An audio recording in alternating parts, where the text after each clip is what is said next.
Poppy Playtime. Sometime I'm hoping to do a full review of this, when the entire game comes out. But I spent time playing 1 and 2. I might as well do a review of them. So let's start off with Chapter 1. Now Chapter 1 absolutely tries its best to build this intrigue and horror, which honestly, apart from one major bit, I didn't really buy into. It's only when Huggy Wuggy themselves actually comes out do you actually feel any sense of foreboding stress, and that's because Huggy Wuggy at first comes out and is so much taller than you, and then of course the big vent chase sequence, they do a very good job at making this thing look dead set on ripping you apart, with this animalistic bloodlust. This thing is very well animated. It does lose a little bit once you realise how scripted everything really is.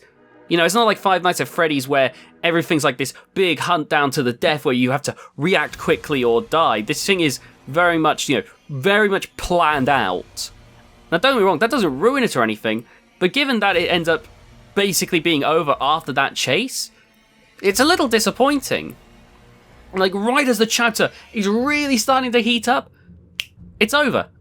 That's probably why they made the chapter free. It wasn't originally, and I remember there was a lot of anger when that happened, but, they clearly realized that while there is a scary moment there, they saved that scary moment till the very end, and it's quite short-lived, so I can at least respect them for making that chapter free.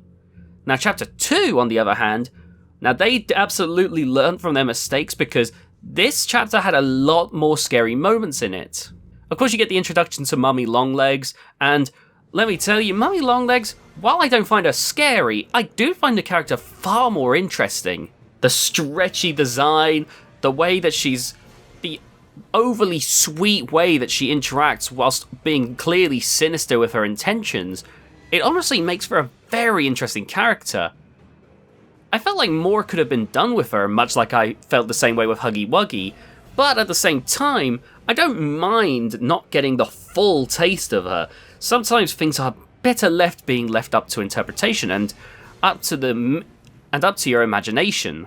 And it doesn't matter that I didn't find her scary because there was plenty more to come. The first minigame was essentially Simon, but with Bunzo Bunny coming from above, and I love Bunzo Bunny too much to be scared of them, but I will say, obviously, there is an intimidation factor with something coming down ready to kill you as you're desperately looking for the button that you're meant to press.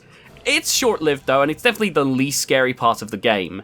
Then you get this other part where these mini Wuggies are coming through these pipes, and you gotta look around to try and get them, and my god, I actually had to really crank the brightness up, not because it was scary, although it did get me a bit, because there is this definite fear when I have stuff crawling up behind me in horror games that I cannot see, so, you're starting to really tickle me there. Game, you're really starting to get at stuff that makes me uneasy. But it was because I actually couldn't see anything. The default brightness made it so I genuinely couldn't tell where the Wuggies were coming from, so I would just keep losing. Once I cranked the brightness up, it was a lot easier to deal with.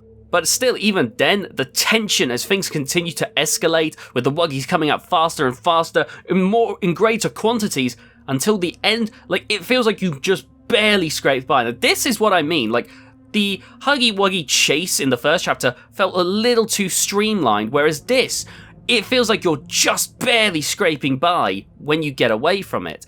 That is what I enjoyed.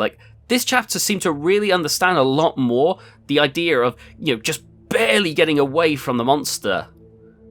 And then, of course, there's the one with PJ Pugapillar, where you have to move whenever the lights are out or whatever, and then the moment the lights are on, then suddenly you cannot move.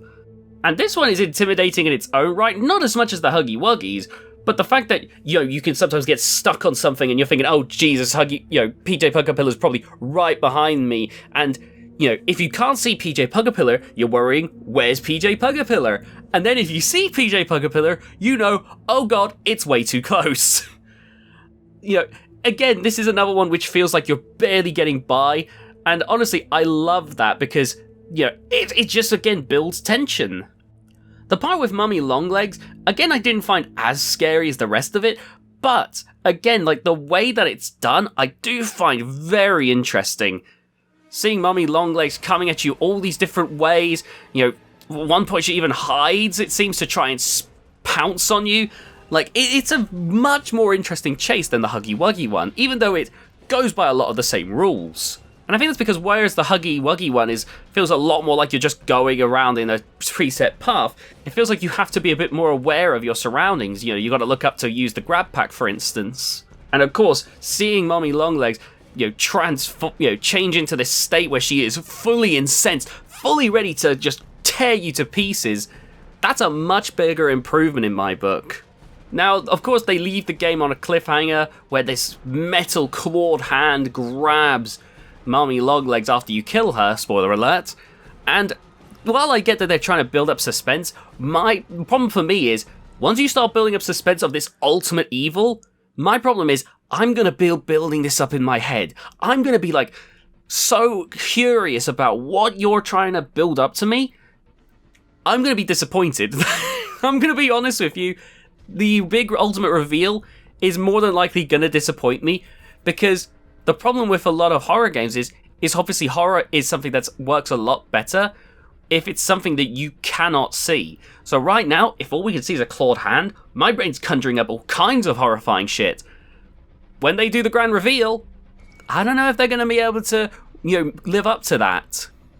Still, I'm definitely curious to see the direction the series goes in.